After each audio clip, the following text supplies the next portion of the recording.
D'abord, je voudrais dire qu'il est très important de parler de stratégie. J'adore la stratégie.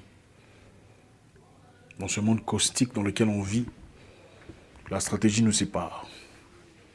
La stratégie sépare les humains. Avez-vous déjà remarqué, quelque part, quelquefois, des gens réussis intellectuellement, c'est-à-dire des gens qui ont fait l'université, des gens qui ont eu la chance de faire des études poussées, mais qui vivent dans des conditions très difficiles financièrement. Hein, dans une maison penchée là derrière le cimetière. Oh là là. Avec son peloton d'enfants, mais pas de nourriture, pas d'habillement adéquat. La femme, toujours enceinte, mais voilà, la vie est très compliquée. Ouais, enfin, on peut pas toujours se plaindre, mais bon, c'est pas toujours facile, vous savez. Et voilà. Quelquefois, ça fait pas chaud au cœur du tout. Avoir ces diplômes tout en croupissant dans la misère, la galère, la peine, c'est pas génial du tout. Et aussi des gens qui n'ont pas fait vraiment l'école, ou très peu en tout cas, très peu d'école, mais qui réussissent financièrement, qui vivent dans des conditions très appropriées, dans des conditions adéquates, des familles stables, qui sont respectées, considérées, estimées. Pourquoi? Pourquoi vous posez la question? C'est par chance? C'est par fétiche? Parce que voilà, on adore les fétiches. Quand quelqu'un réussit, souvent chez nous, on dit que ce sont voilà, l'influence des ancêtres, les fétiches et tout le bazar. Pas toujours. Pas toujours. Les gens que je respecte disaient souvent, une personne spécifique disait, il y a l'intelligence de l'école et l'intelligence de la maison. Hein? Vous avez déjà entendu des gens dire ça. L'intelligence de l'école est différente de l'intelligence de la maison. C'est pas la même chose. Bêtement pour dire qu'avoir des diplômes à l'école, des qualifications, des certificats d'université ne feront pas de vous nécessairement une personne futée ou rusée ou intelligent ou astucieux. C'est un département complètement différent. Et autant j'encourage de faire l'école est très nécessaire, autant je vous encourage de développer ces capacités, cette ruse, cette intelligence non orthodoxe d'avancer dans la vie. La vie est un jeu, c'est comme un jeu d'échecs. Comprenez une chose, suivez-moi attentivement. Un humain intelligent ne peut pas avoir une seule vitesse. Une seule. Non. Vous ne pouvez pas avoir un seul caractère dans ce monde caustique dans lequel on vit. Et beaucoup de personnes vous diront, ah non, je ne suis pas hypocrite. Ah, moi je dis ce que je pense. Hein. Franchement, je ne peux pas garder ce que je pense. Je ne peux pas être différent de ce que je suis. Comprenez une chose.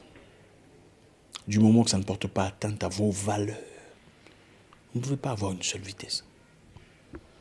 Vous ne pouvez pas être la même chose avec Luc, Alain, Julien, Aboubakar, Aminata et Jacob.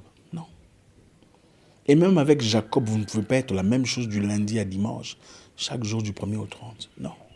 L'être humain qui gagne sait comment s'ajuster. À moins que vous n'ayez un business à vous seul, hein, vous n'avez besoin de personne. Alors là, vous êtes le boss, le chef. Vous imposez votre attitude et personne ne vient s'y opposer. Mais si vous avez besoin des gens dans la vie, pour vous aider à avancer, à progresser, à vous développer, à croître, à fleurir, il va falloir savoir comment s'ajuster. Vous allez quelque part, vous trouvez des gens qui peuvent vous ouvrir des portes, des gens influents, des gens travailleurs qui sont là. Pourquoi vous faites étalage de vos capacités directement? Comprenez une chose, la première impression que vous faites est éternelle. Quand vous rencontrez quelqu'un pour la première fois, l'impression que vous donnez, on n'oublie jamais. Il est donc très important de faire très attention. Quand vous allez dans un milieu où vous rencontrez des gens que vous ne connaissez pas, ne venez pas parler de vos accomplissements. Voilà ce que j'ai fait. Voilà ce que je suis. Ne faites pas étalage de ce que vous êtes. Ne parlez pas avec ostentation de vos capacités, de votre histoire. Vous ne savez pas à qui vous parlez. Vous ne savez pas comment vos paroles affectent ces personnes. Comprenez une chose, beaucoup de personnes vous diront « Ah, je m'en fous, ça c'est leur problème ». Ça c'est une mentalité typique que vous connaissez de certaines personnes, hein, d'un groupe spécifique de personnes. Mais c'est exactement la raison pour laquelle beaucoup de gens ne gagnent pas dans la vie. La plupart des gens qui gagnent dans la vie financièrement ne sont pas les plus instruits intellectuellement. Absolument pas. Ceux qui sont assis dans nos gouvernements, assis dans les positions de force, assis sur les finances ne sont pas les plus intelligents. Ce n'est pas vrai. Mais ils ont tous appris une bonne dose de manipulation. Oui. Nous vivons dans un monde basé sur la manipulation. Et si vous ne l'aimez pas, tant pis pour vous. Cela ne changera en rien la réalité dans laquelle on vit. La manipulation n'est pas nécessairement mauvaise, du moment qu'elle est dirigée vers une direction avantageuse à tout le monde. Le monde dans lequel on vit est basé sur une manipulation sociale. Oui. Quand vous allez voter un président, vous pensez que vous le votez seulement parce que vous l'aimez, ou vous aimez son visage, ou c'est parce qu'il vous a présenté une image spécifiquement travaillée pour pousser à ce que vous l'aimiez au-delà des autres. Les présidents que vous votez, font-ils nécessairement ce qu'ils ont promis de faire pendant leur campagne électorale? Non. La vie dans laquelle on vit est malheureusement basée sur la manipulation. Et si vous voulez vraiment vous séparer de la mêlée, vous voulez vous établir, il faut savoir user de cette bonne manipulation à votre avantage. Du moment que cela ne porte atteinte à vos valeurs, ou vous ne touchez pas directement ou indirectement à la vie d'une personne. Vous rencontrez des gens forts, ou pour la première fois. Ne démontrez pas directement ce que vous êtes. Je suis cela, j'ai fait des grandes études, dans le but d'impressionner. Parce que c'est souvent ça. Vous risquez de vous fermer des portes et vous serez très surpris. Laissez-moi vous dire une chose. Il m'est arrivé une fois, il y a très longtemps, à Seattle. J'étais parti avec mon manager à l'époque, un Russe, rencontrer des gens, des gens que je ne connaissais pas. Nous sommes entrés dans un hôtel, restaurant, je ne sais pas, 40e étage ou 30e, un truc comme ça, très beau. Arrivé là-bas, on a rencontré des gens, beaucoup de gens. Il y avait des Russes. Parmi les gens que j'ai rencontrés, j'ai vu des gens assis autour d'une table. Ils se sont tous levés à ma présence. Ah, bonjour Zach, comment ça va? Bonjour Zach. Le premier dit, ah, bonjour Zach, heureux de te rencontrer. Ça fait vraiment un plaisir. J'étais là en train de bouder. J'avais mis une ceinture de Giorgio Armani. Et j'étais bien habillé, je me sentais très bien là dans ma peau. Mon manager me présente, celui-là s'appelle Yannick. Il est le plus grand importateur d'épices en Amérique de l'Ouest. De l'Amérique de l'Ouest. Multimillionnaire. Il m'a dit, ah Zach, enchanté. Celui-là s'appelle je ne sais plus quoi. Il est le 4e des partenaires de tous les McDonald's des États-Unis. Un milliardaire en dollars. Il me dit, Zach, je suis heureux de te rencontrer. Un réel plaisir. Le 3e, je ne sais pas comment il s'appelait. Il est le représentant légal de Giorgio Armani aux États-Unis. Il se lève et dit, jolie ceinture. La ceinture que je portais était un Giorgio Armani fake. Et lui s'est levé pour me dire, jolie ceinture. J'étais noyé, mouillé dans la honte. Incroyable. Et jusqu'à aujourd'hui, je n'ai jamais compris si, en disant jolie ceinture, il a dit ça par hasard ou il avait vraiment compris que c'était un fake. Mais moi, j'étais entré là dans l'orgueil. Je me sentais trop fort. Trop bien. Voilà quoi. On n'a jamais une deuxième chance de faire une première impression. Soyons humbles. On ne vous demande pas de vous rabaisser au point de... L'humilité est importante, elle vous ouvre de portes. On ne vous demande pas d'être trop humble, sinon on va prendre avantage, on va se servir de vous. Mais donner une bonne impression est une chose très importante. Le livre Les 48 lois du pouvoir dit « Ne surpassez jamais le maître ». Ne partez jamais dans un endroit où il y a quelqu'un qui règne et venir paraître trop grand. N'allez pas dans un bureau ou un office pour paraître plus grand que le manager, essayant de corriger tout le monde, disant là, il y a faute. Ah là, on ne fait pas ça comme ça. Ah, il y a des nouvelles règles, ce n'est plus comme ça qu'on fait ça. Il y a des façons de corriger les gens, avec beaucoup de respect et d'humilité.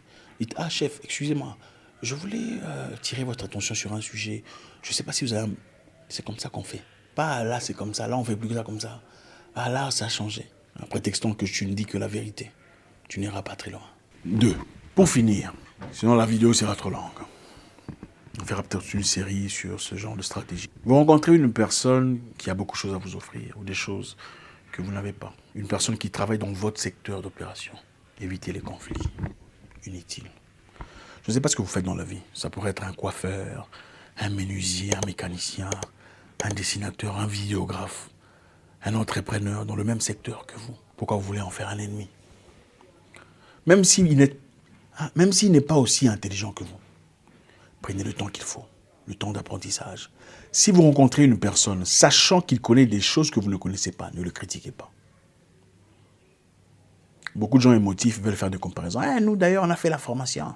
Et ils n'ont rien fait. Mais eux, ils connaissent des choses que vous ne connaissez pas, malgré votre formation. Fermez votre bouche. Apprenez de la personne. On ne boude pas une personne qui connaît des choses que vous ne connaissez pas. J'ai vu des gens souffrir.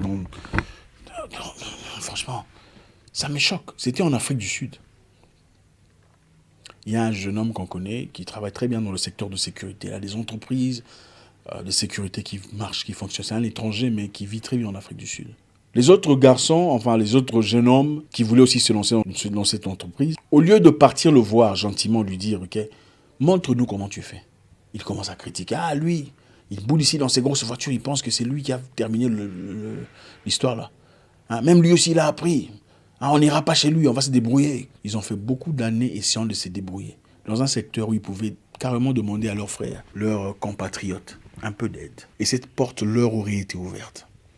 Ne résistez jamais à une personne qui connaît mieux que vous ne connaissez, même s'il a des défauts. Vous rencontrez une personne qui ne croit pas en votre Dieu, mais qui est plus intelligent que vous, fermez votre bouche. Écoutez d'abord son intelligence. Hein? Fermez votre bouche par rapport à ses insuffisances. Écoutez d'abord son intelligence. Ensuite, vous allez parler. Ne dites pas, ah, lui d'ailleurs, c'est un musulman. Je ne vais pas l'écouter. Hein? Et lui, c'est un chrétien. Pour développer la connaissance de comment réparer un téléphone, vous n'avez pas besoin de religion pour ça. Pour savoir comment devenir un pilote ou avoir des connaissances sur certaines histoires intéressantes d'entrepreneurs. Vous n'avez pas besoin de toutes ces choses. Mettez vos émotions de côté. Merci encore infiniment. J'espère qu'on a appris quelque chose aujourd'hui. Si vous aimez ce genre de sujet, faites-moi savoir. Beaucoup de choses à développer, beaucoup de sujets, beaucoup de stratégies. Laissez un commentaire, vous savez comment ça se passe. J'espère vous parler encore très bientôt dans une nouvelle vidéo. Au revoir.